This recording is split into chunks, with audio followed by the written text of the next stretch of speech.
this morning. Appreciate you being here. Good to hear the choir. The biggest part on the back. Got a few still out. And sounding good. We're glad maybe things are rolling back toward normal as they can. We know that things are still a little different out around and our church is becoming back. We are still trying to keep you socially distant, and so that's just to play it safe. So we're glad that you are back. We're glad each one, glad those in the parking lot and those listening by means of live or on the internet. Glad that you're listening, glad you're part of it. I've been wanting to share some things with you for a few days about our time. I've been, if you listen to the news, you'd almost be discouraged with the things that are going on. And when I say that, it's just pointing to the end times. I'm not disappointed in that. Folks, we're all going to die unless Christ comes back to call the church out. Then we'll be quite changed in a moment, twinkling of an eye, which would be far better. But the end times, when Paul was writing to Timothy, he wanted to know some of the things that would be happening.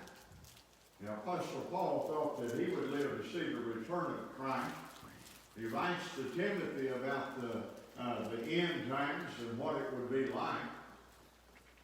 Folks, we're living in all of the things that he was writing to Timothy about. We're in the midst of it.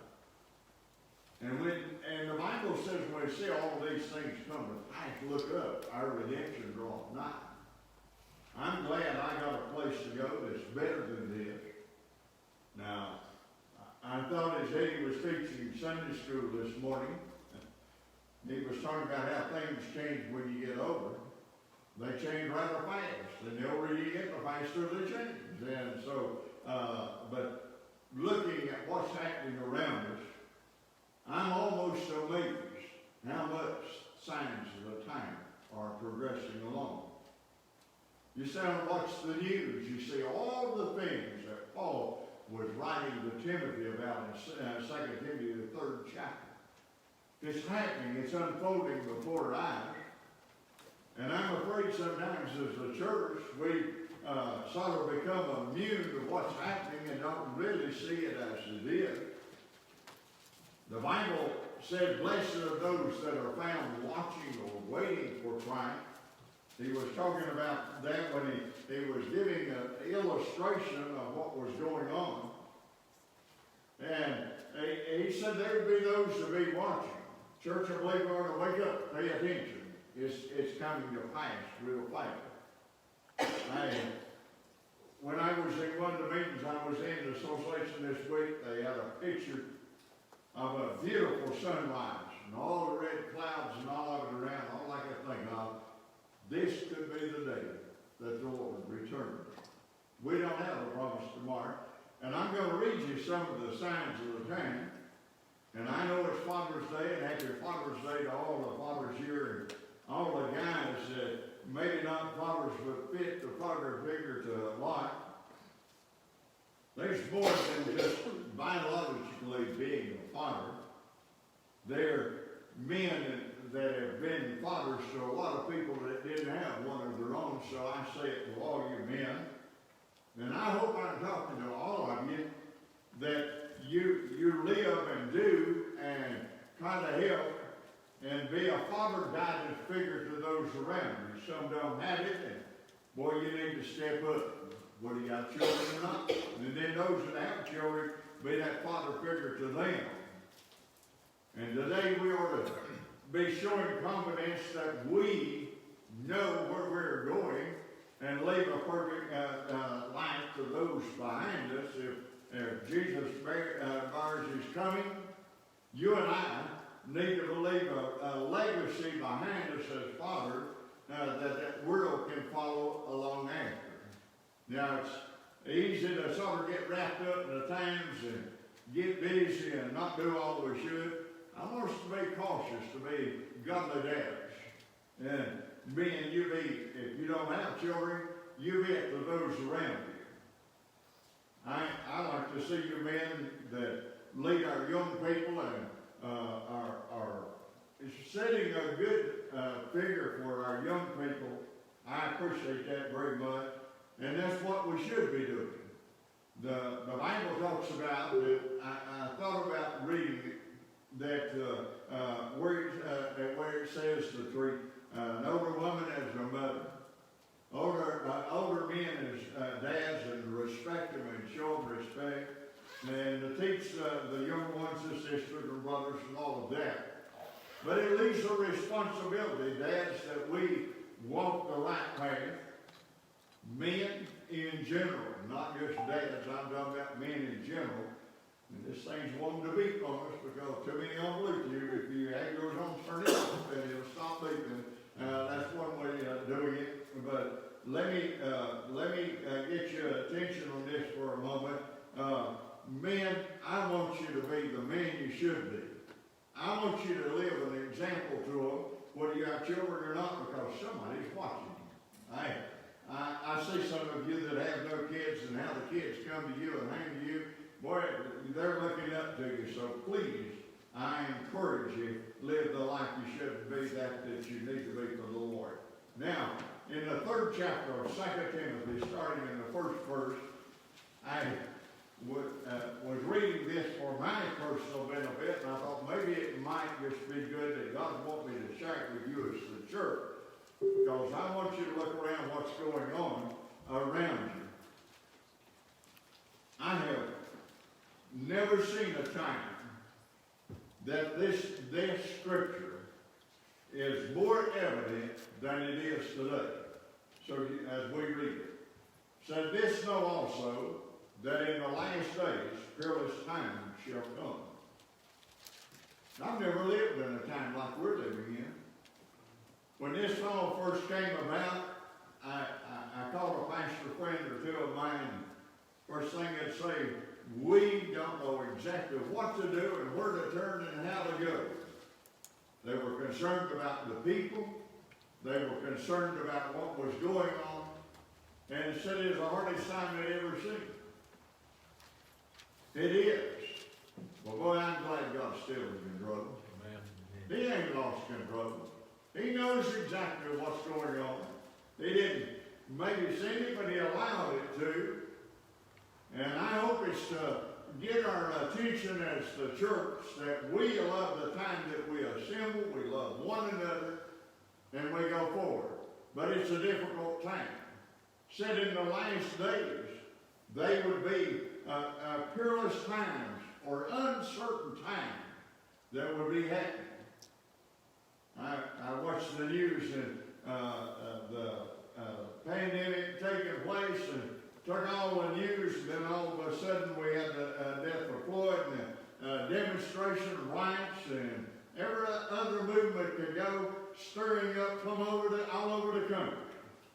Perilous times, uncertain times, uneasy times. They're all around us.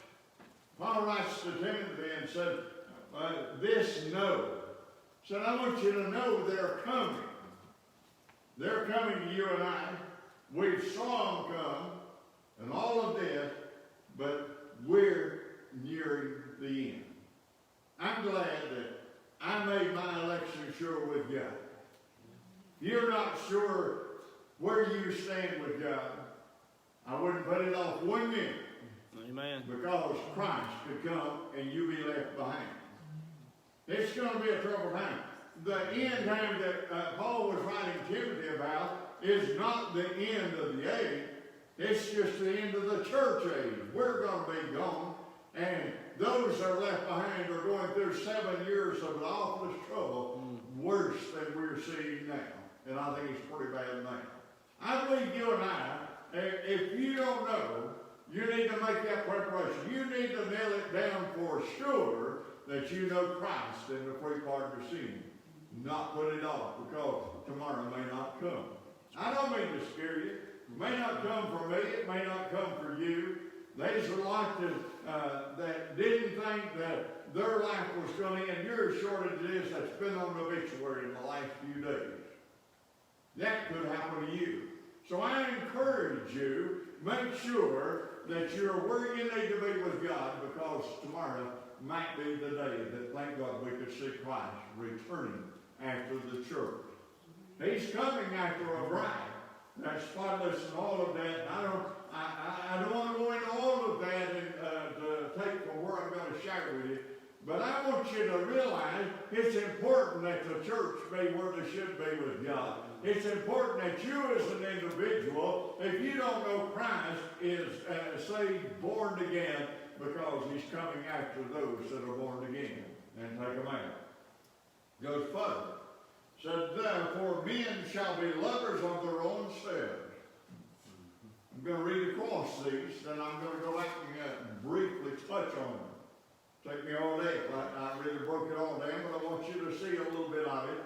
So men shall be lovers of their own selves, covetous, boasters, proud, blasphemers, disobedient to parents, unthankful, unholy, without natural affection, truth breakers, false accusers, incontinent, fierce, despisers of those that are good, traitors, edgy, high-minded, lovers of pleasure more than lovers of God.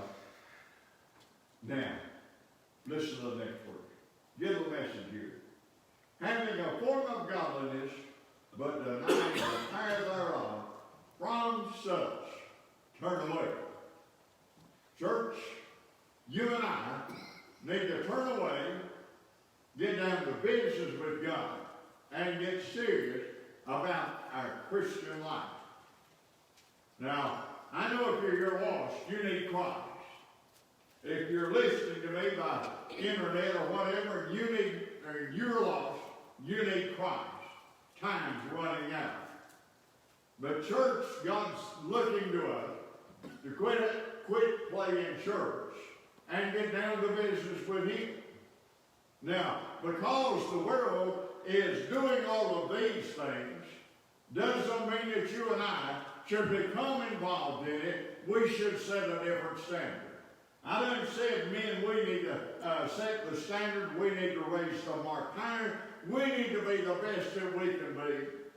But church as a whole, we need to stay away from the things that are happening that are taking our world by storm today, and come out and not just have a form of godliness, going to church and leaving it out, but letting the power of God fill us that we are different.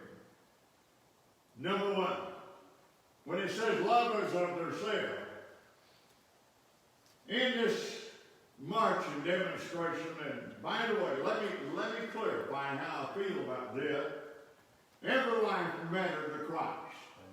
Amen. He died on the cross that all could come under repentance, and he cared about every life. Amen. But when we come to the place to where we worry about just me, we become lovers of ourselves rather than lovers of God. Amen. And I love our white brother. When I was in the meeting that we had, the crusade we had, a black guy came up to me and began to talk to me and said, "Do you remember me?" Unfortunately, I didn't, but when he spoke, I realized his voice. He had changed. He didn't look like he did when he was growing up. And I remembered his voice and realized who it was. We sat together and talked together. Don't want to be racially motivated. But boy, when it comes to the place to where we want everything our way, we're lovers of ourselves more than lovers of God. Church, you and I ought to put God first and forget these other things and then the rest of the world as well. You and I need to put our love and dedication, our devotion to God instead of ourselves. Amen. Amen. You and I, if we're not careful, self takes first priority. We're going to do what self wants to do and forget everything else. Paul said they're going to be that way in the last day. And in the third verse, he said they may be a part of the church, but they're denying the power of God to change their life and make it what it should be. Second, and I want you to notice that, it said covetous, love of many things. Now, I'm not only talking about money.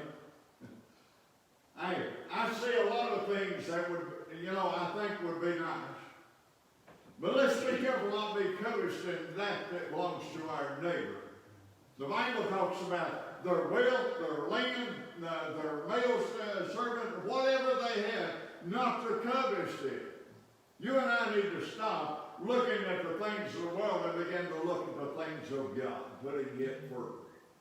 Loving, wanting to do what God would have us to do, instead of coveting after things around it. In America today, and in my lifetime, I saw it change so much. There was a time that mom stayed home and took care of the family and raised the family. The husband was a provider. Now things we've got to have all the modern convenience, all the things of the day. Both parents has to work and leave the children to raise themselves. God help us. We've coveted the things of the world till we've lost our love of God. The home was meant to be set up and the mother to raise the children in fear and nourishment of God. Men, we were to help them and stop coveting the things of the world, but covet the things of God. Boast. Folks, I listen every day. And when I listen to the news, you'll not sit and watch it but a minute till people begin to boast on what they have or what they have done. Let me tell you something. We're not doing anything but what God's done for us. We might do a little something, but God's blessing us to do it. God blessed us to give us the mind and the ability to do what we're doing. I know some of you do great things, and I'm glad you do. But boy, we have nothing to boast in but the cross of Christ and the cross of Calvary. That Christ died for us, and we need to boast on Him. He's the one that did it all. He's the one that paid the sin debt for me. He's the one that gave me an opportunity to accept Him. It wasn't my ideal. I didn't come to church the night I accepted Christ as my personal Savior with that in mind. But I'm glad, thank God, Christ passed by. Knocked on my heart's door, and I was willing to accept Him. It was His ideal, so I'm glad I can boast on what He did for me, not on what I done. Not only that, but it goes on to say pride. Boy, the pride's all around us.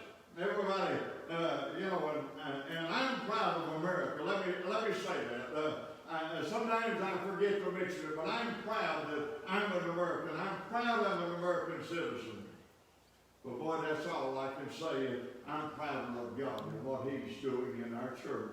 What He's doing for us. Every day I look around and I see what God's allowed us to accomplish. And boy, I should have pride in what God's doing and recognize Him and exalt Him to the world and not take pride within what I would accomplish, which would be very little. But boy, I'm glad that God uses me to see great things happen. Hallelujah. I'm glad I can be proud of what He's doing. I'm proud that He's used us as a church and we can accomplish things. But boy, I wanted to give Him the honor and the glory. I want to walk in a manner that He gets the praise for that's done, not me, not anyone else, but Him. Then not only that, the word blasphemer means railing. And I want you to realize today, when you watch the news and you see, and forgive me for using this for an illustration, but our rights and so forth, they cannot get along with one another. They're at peace with one another. They're at peace with our police officers. And let me tell you something. We would be in a terrible shape without somebody to keep the law. Well, folks, if it was, I heard somebody make the comment the other day that if we didn't have law officers to take care of us and to keep us in line, you'd have to carry a gun to protect what little you had, or your food and everything else would be taken away from you without the law to keep things inside. Well, let's quit making fun or putting down our law enforcement and be glad they're there to protect us from ourselves.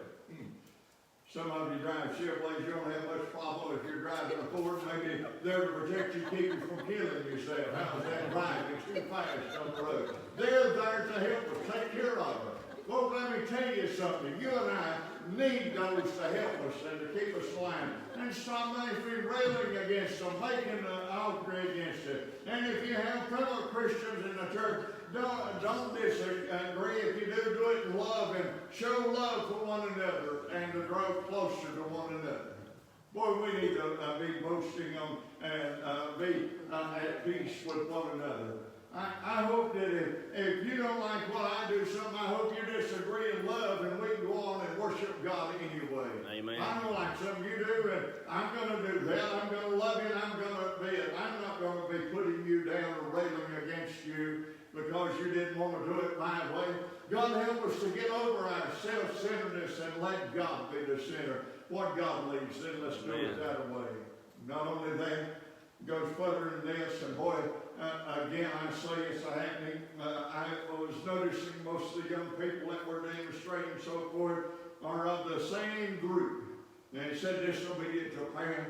I saw one lady, she was a black lady, and I appreciate her stand. She had went to get her son out of the bed, didn't want him involved in it. And folks, let me tell you something. They're disobedient to a parent. And today, all the way around us, we see it. They say you can't discipline your child. We're looking at the harvest of not disciplining our children and raising them in the fear and admonition of God. They're running wild. They're doing things that God help they have no business of doing and destroying stuff that belongs to somebody else. God help that we raise our children in the fear and admonition of the Lord. And then they'll not be disobedient to it. But if we let them run wild and grow up and do as they please, they'll grow up as a generation that does not answer to anything and does not. So, church, it's time that you and I set a standard. We not only live it, but we teach it to our children and raise them in that manner. Not only that, but it said, I'm thankful. God help us that we be thankful. Boy, let me tell you something. There ought to be a time of Thanksgiving. I know Thanksgiving season, we come together and we pray and thank God. Boy, there ought to be a time every day we stop and thank God. Hallelujah, He's good. He's worthy of our praise. We're to thank Him. Without Him, we'd be in trouble. Without Him, you and I probably would be hungry. When we sat down to eat that meal, boy, we ought to bow our heads and say, thank you, Lord, for the food on my table. Without Him, it could not very possibly not be there. Let me share with you something. Some time ago, it became discouraged. The garden wouldn't come up, it wouldn't grow. She said, don't think we're going to grow a garden. Thought running through my mind, if God removes His hand, we wouldn't be able to raise the thing. We wouldn't have any food on our table. Not only us, but we went out to folk the supermarkets, not going to have any if God don't add the increase. If He don't allow it to come up, if He don't allow it to be harvested, you and I would go hungry. So when we sat down at that meal and that table sat there, it doesn't matter how meek or how great. Well, we're about it. Say thank you, God, for Him. Be thankful to Him. We got a nation that don't thank God for anything. Not even thankful for anything we receive. They'll just take it and walk away and never say anything. God help us that we set the standard that we're thankful to God and the things that are going around us. But not only that, but it went further than that. And He said, unholy. Church can't stress this point enough. We need to be holy before the Word. The Bible says, without holiness, man will not see God. Well, I believe there ought to be a difference in our life. If God didn't make a difference in your life when you accepted Him as your personal Savior, if the old things didn't become you, or you missed something, or we're to live in a manner that we're His. He's ours. But we're to stop and take time to let Him fill us with His Holy Spirit. Honey, it won't hurt you. It feels good every once in a while for it to pass by. Amen. Went from glory to glory in your soul, and you feel the presence of a holy God passing by. Hallelujah. I'm glad I know it. I'm glad He's mine. I'm glad that I know Him in the free pardon of sin, that my life may not always be what it wants to, but I want it to be. I strive more every day to pray God uses. be that to me. And boy, I don't want to be unholy, but I want to recognize Goodman. I want him to be the first thing in my life and praise him. Not only that, but it goes a little bit further, and without natural affection. Boy, I tell you what, homosexuality has crossed our land. The Bible warned again. If you want to read Romans, you can go in Romans in the 12th chapter, 24th verse. He begins to tell about what it is, natural affection. They've left it. God's turned them over to a reprobate mind. They don't even realize it's wrong. Sweeping our land. Heard from a young lady yesterday, that beautiful young lady. Her supposed to be her wife. What a sad situation it is. Said they want to start a family. My God, what kind of country have we come to? Boy, live in the natural afflictions of the body, seeking after other things. Boy, I tell you what, God warned again. He said that it would happen, it was coming. But he said their damnation, God help them, that they open their eyes and see where they're going. Come back to where God wants them to be. Well, I tell you, there's some things that's natural, there's some things unnatural, and they're following the unnatural. God help them, that they see their need. When God said, I turn them over to reprobate mind, meaning I'll not love them. I'll just let them go on in their way. God help somebody tell them about Jesus. God help that they realize there's a better way to turn from there. Not only that, the true spring. When you look at it, they're impossible to get along with.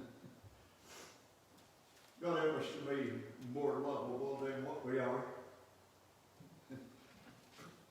I've told you before in the church when I was in the factory, there's some, and ladies forgive me for saying it this way, there's some ladies, you couldn't lose them, it didn't matter what you done. These men, you can't even. Boy, I believe we need to work on our attitude. I believe that you and I need to have a good attitude toward what's going on. Now, sometimes we disagree with things, but boy, we're disagree in love and walk in love. Be easy to get along with. I don't know about you, but I like to be around those that are easy to get along with and can work with and do things. But boy, those that just you can't get along with at all, I should be away from them. Or the guy tell me, some are humorous, but I'm going to tell it because I think it had a great point. Said a man and woman before they was married were having a disagreement. She got pretty aggravated at him and said, if I was married to you, I'd put poison in your food and kill you. He said, if we was married, I'd go ahead and eat it too. So, sometimes that's the way it is. Sometimes that's the way you and I have to be, just about as soon not be around some people. So help us not to be that type of person. And then not only that, but false accusers. The Bible talks about 2 or 3 witnesses. Sometimes you and I have no business accusing one another of anything. Let me tell you that. Used to be an illustration. So if you point your finger at somebody else, there's 3 pointing back at you. Most of the time, if we look for faults in the other fellow, we look around, we probably got about 3 times as many as they do. So let's not be accusing one another, let's love one another. The world's accusing one another today. You didn't do this or you done that. Boy, I'm telling you what, they didn't look to see what they had done. They had to have a different attitude toward it. Then all day goes on, the false economy, for those that have no self-control. The world has no self-control today. They're running wild, they're doing what they want to, they don't care who they hurt or what they come up against. But this is a sign of the end time. Church, we got no business being that way. We need to set a different standard. We need to care about one another. We need to love one another and go on down. I want to go down. I'm going to skip part of it because of time's sake. Time's getting away and the ladies He's got some things I think I want to do for the men. But he said, the despisers of those that do good. Don't get excited if somebody puts you down. They put Christ there. Amen. They put him down to the place to where they could crucify him. Boy, I'm glad he did it for me. Amen. Hallelujah. I'm glad he loved me that much that he went through all the things he did. Hallelujah. What a Savior we serve. You're not sure if you need to. They said high-minded or blind by pride. That's what it means. Lovers of pleasure. I don't want to bust your bubble. But boy, if the church has ever been guilty of one of these, it's this one. Pleasure takes first priority. These people that should be in church this morning is out doing their thing, enjoying the pleasure. A few weeks ago, I was out of church early on Sunday morning, and what I saw people doing for pleasure just almost hurt me. It was so bad. We went downhill a long ways. Got pleasure all mixed up in the middle. And if they had would allow to our ball games, to the car race and all of that, people out of church to go to that. They'd rather have pleasure than they have God. Church, and we're getting guilty of it. We need to set a different standard. If it's on God's day, leave it alone. We're to be true to God, no matter what. Then I'm going to close with the fifth verse. Having a form of godliness. Have you got a form of godliness? I'm glad my name's on the church book. I'm glad I'm a member of the church. But that just gives me a title of godliness. Boy, I want to be godly on the inside. Amen. That shines out. I want that godliness to show. Boy, I never want to deny the power of my God. The older I get, the more I see God shows me more things. When I see what God is showing me and what he's doing for me, boy, I'm so glad that I know he has power to do whatever he wants to. If I have a need, I'm glad I got somebody I can call on that can answer that prayer. Amen. I don't have to go ask God if he can. I know he can. I just ask him if he will. I don't want to just have a title of being a Christian. I want to be a Christian. If you're not where you should be with God, I hope you'll come this morning. Lisa, work your way to the piano, please. If you have a need, I want you to come. If you're in the parking lot, you have a need, you want us to pray with you, we'll do that. If you're lost, need Christ. Boy, what a day to come and accept him as your personal Savior. He loves you, he cared for you, he died for you. He says, not his will in any person, but all come unto repentance. All you got to do is come and confess your sin and ask him to come in, and boy, he's going to come in. God's not short on power. God can save that which is lost. You've never done anything that's too great for God to save you. Had I been, I'd have been in trouble. Boy, I'm glad he loved me and cared enough to save me. He'll save you. If you have a need, you should please come. If you're on this internet and you want to talk to us, the phone number's there, call me. I'll share with you the Word of God. I'll pray with you. I'll do whatever I can. But don't die lost. Don't let the world slip you by. Don't let time get away from you. Now is the time. Now is the accepted time. Now is the day of salvation. If you have a need, call us. Come. Whatever we have. As your blessed is. You have a need, you want to come. You come. Stand, please.